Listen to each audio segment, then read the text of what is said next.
today is H701, The Trench.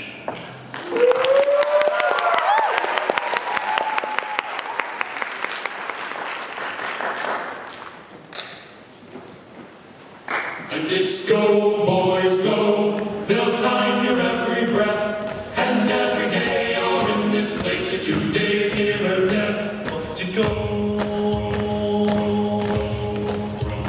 Well, I'll trust this man I am. I'm telling you no lie. I work and breathe among the fumes that trail across the sky. There's thunder all around me and there's poison in the air. There's a lousy smell that smacks of hell and dust all in the air.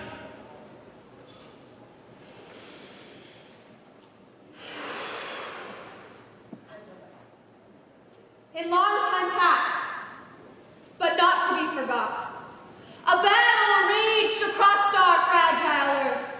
A generation's youth ripped cruel away. Both sons and fathers buried side by side, forced to kill or be killed in return. To blindly fight on king and country's whim. A species on its own extinction's brink. A waste too monstrous air to comprehend. The future's youth may never understand the hell that once descended upon this place.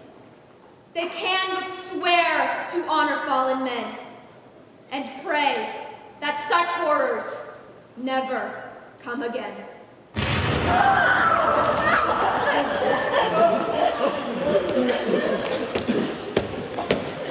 Deep underneath the unplanned graves of those whose lives were offered up like bait, far down below thick and oily mud, We saw the men who trudge toward their fate. they crawl upon their bellies, inch by inch.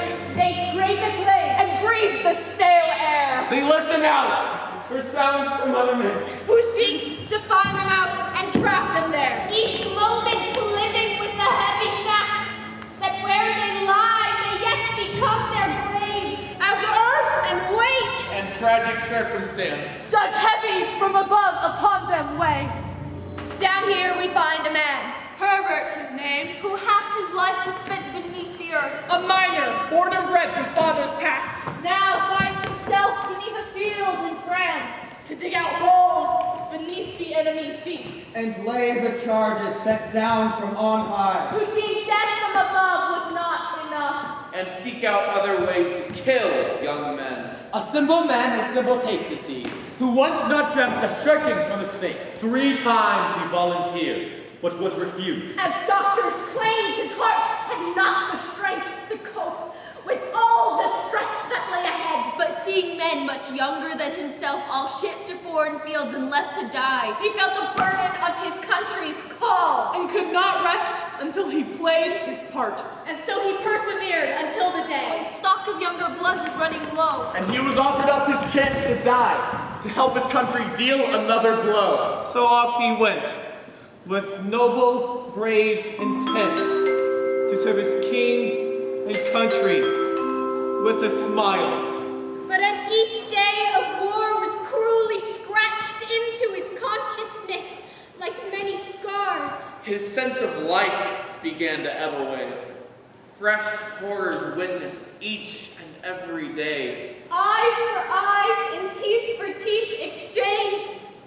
And from that moment forth, the world had changed. His eyes will never close from what he's seen, nor will his ears be free from the sounds that come down deep inside his mind. Just like the lights that grow far beneath his rotting skin. And refuse to be removed through wash, or fire, or fumigation. Always to return. Never will he leave this place behind. For though his battered body lives to fight, the light of life within has been put out. And now he lives in fear of simple sleep, for when the darkness comes, he can but weep. A life of digging tunnels took its toll. The daily toil was backbreakingly. Our hero Herbert passed his time alone, his trudging progress measured inch by inch, and his days began to melt like wax until one long stream of hours went to find. When sun and moon are taken from your sight, the days refuse to keep their fixed address. and time becomes a landscape, a distance to be crossed, and nothing more. The thought that kept a spark within his breast was simply that of life at home in wait. Her belly was swollen with life grown from his seed, a child, a hope that from this sea of death new life may grow, who will never see such sights, and may from predecessors' legions thoughts learn ways to live instead of ways to die. Upon one indistinguishable day, a Private Collins joined him in his home. A fresh-faced boy of barely 17, who volunteered while flushed with boyish pride to find himself alone in the fields of France. A rifle thrust into soft, skinned hands, with orders loose to shoot other boys. Or give his life to gain a foot of soil. The two men who, in normal course of life, would find no common ground on which to walk, did quickly strike a fine, resounding chord, and friendship crackled sprightly into life. Birch says the boy recalled him of himself, though in truth there was no likeness to be found, as Birch had always carried with him weight, a strength of mind beyond his earthly years. While Collins was a newly crafted soul, a boy yet untainted by the truth of life. The pair had been entrusted with the role to dig under the no-man's land above, And lay charges under enemy lines to give their soldiers hope in hopeless times. As foe and foe grew closer, inch by inch, saturating the land through which they passed. A heavy sense of fate began to swell, as all must have an end that has a beginning. there soon would come a point where the two sides would meet, a moment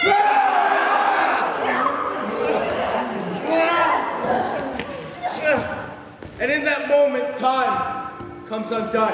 And faces who've been grown to love will fall. Morris Collins was beneath the mud, and Morris unfit for the use of men. deceived by false protectiveness and dark and distance from the angry world above. They pass the hours with talk of life forgot, of trifles mere and minuscule in scale. Such conversations serve to keep them sane, with dreams of life that bore no consequence. They know not that a dragon sleeps nearby, whose fiery breath will consume all it finds. An enemy mind lays dormant in the mud, placed there by men no different than themselves. It waits there for a time to bare its teeth, and open jaws to swallow from beneath. That fateful day which felt like those before. Whilst Herbert listened patiently to the earth, He heard a noise that quickly caught his breath.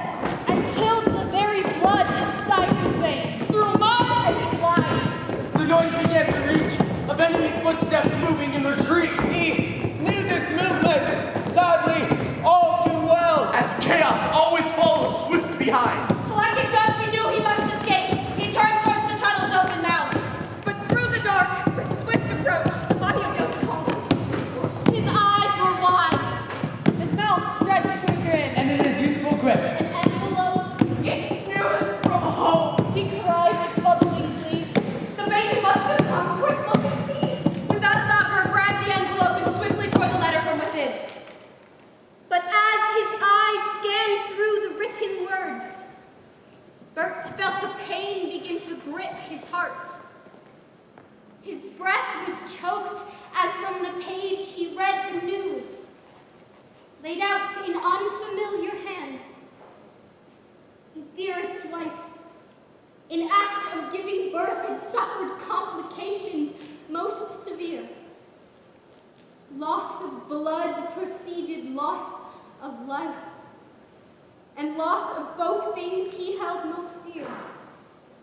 A future, in an instant, disappeared. But before these words could settle, in Bert's mind, a shattering blow smashed heavy through the air. The dragon had been woken from its sleep and loosed a roar that shook their very souls. A sound like nothing ever heard before echoed off the tunnel's fragile walls. and then swiftly followed heavy weight of dirt that sought to bury bodies where they stood. Thick chunks of clay struck hard like cannonballs, crushing limbs and cracking bones at will. Drowning deep beneath the detritus. Entombed forever underneath the mud.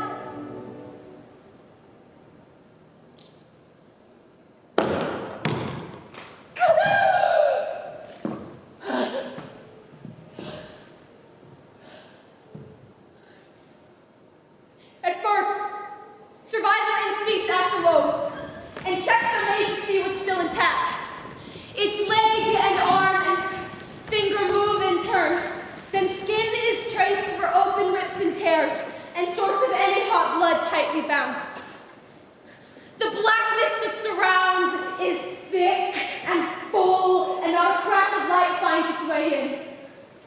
Though creeps a gentle breeze from some air pipes, somehow left intact despite the blast. Collins! Fall the words from out his lips, his ringing ears strain fiercely for reply. Collins, are you there? He shouts aloud, his once strong voice now cracking to a cry. The empty sound that shouts back in his face sounds hollow as it drifts across his skin. The silence drowning out the piercing tone that's shrieking in his weakened, ruptured drums. His fingers fumble across the filthy ground for something that could be of use.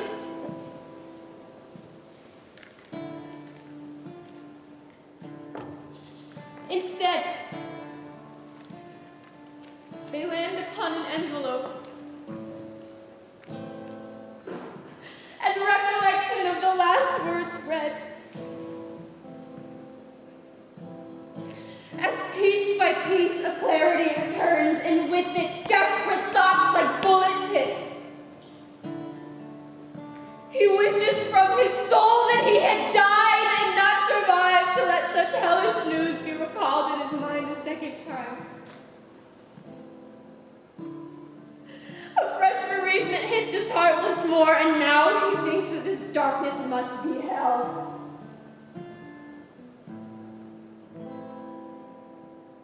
Encased in blackness, and haunted by his lust.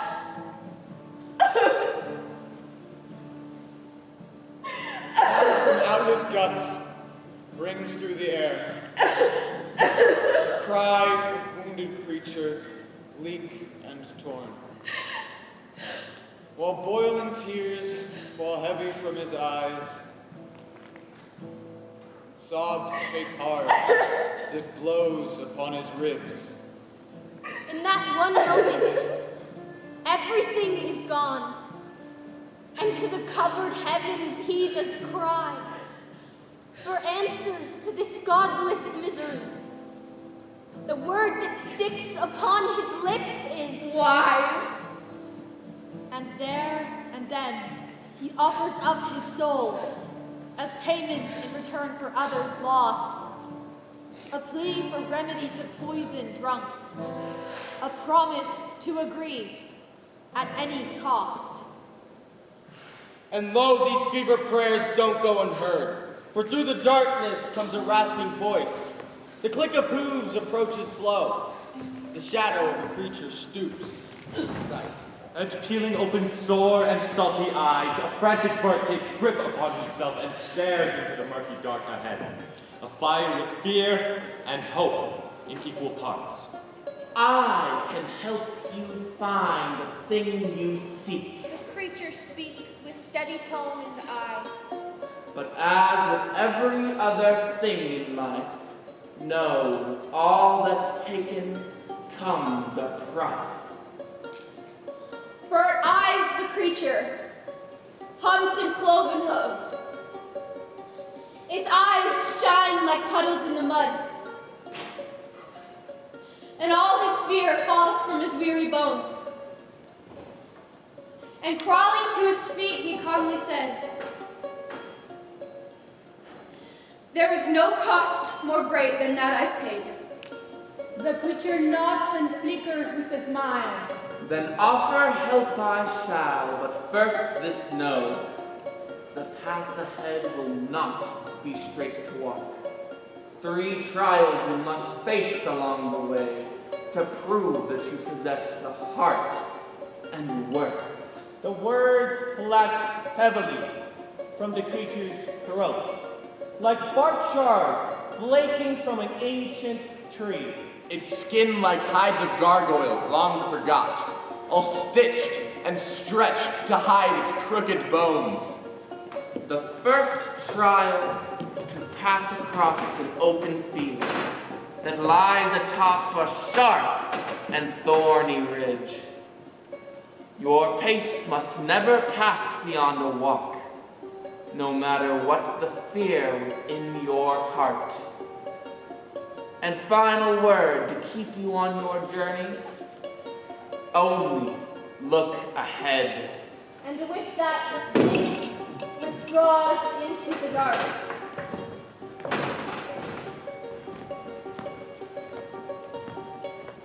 But Bert calls out! Oh, but there comes back no reply.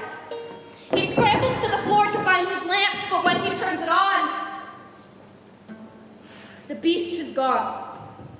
He looks around inside his darkened tomb. The heavy mud bears down like sagging skin. But in the corner, he spies something strange, which makes the cogs inside his mind spin fast. Bert has lived inside these holes for months. He knows each inch of soil like his home. Yet there before his salt-drenched eyes, An opening presented forth itself. A tunnel mouth through which he'd never been, as if a sleeping serpent had awoken open jaws into a world below. he lifts his light and urges weary legs to follow down the path that lay ahead. The path is steep and leads him deeper still into the belly of the earth below. And on he walks for what it seems like days until he reaches finally a stop. And there before his eyes there lies a bridge, all covered over thick with vicious thorns. Bert steels himself, and with emboldened heart he starts to climb the sheer and wiry slope. Yet every time he grips the jagged vines, their teeth do cut and sear his heart and bones. The barbed grips are all that they can find, imploring Bert to go no further on. But he ignores their rapid clutching teeth, and even as blood seeps across his skin and body cries out from 1,000 cuts, he ventures till he finds the top. Upon the summit comes an ounce of peace as Bert gazes across the open field. Ahead he sees the spot that he must reach, barely 100 yards were there to cross. So off he sets at measured walking pace. He takes his first assured but cautious step.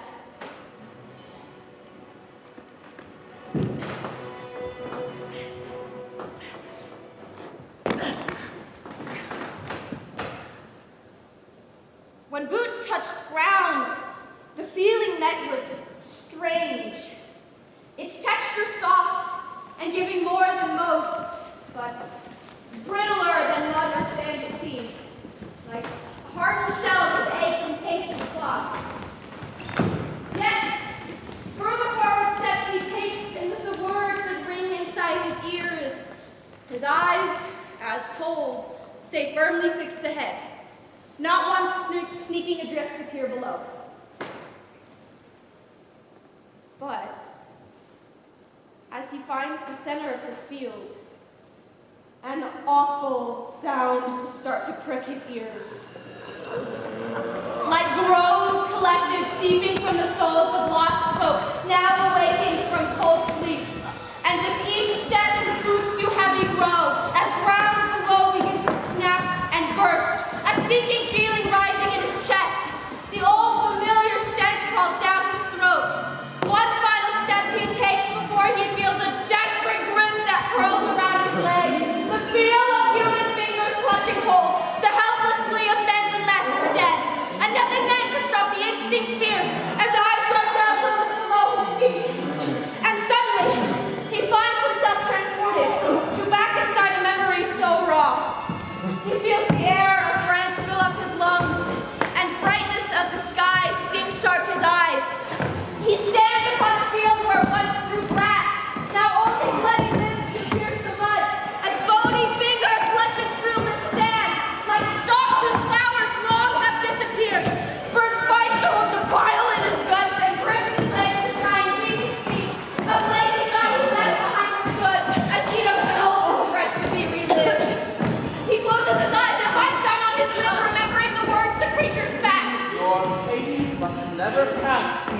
walk, no matter what the fear was in your heart.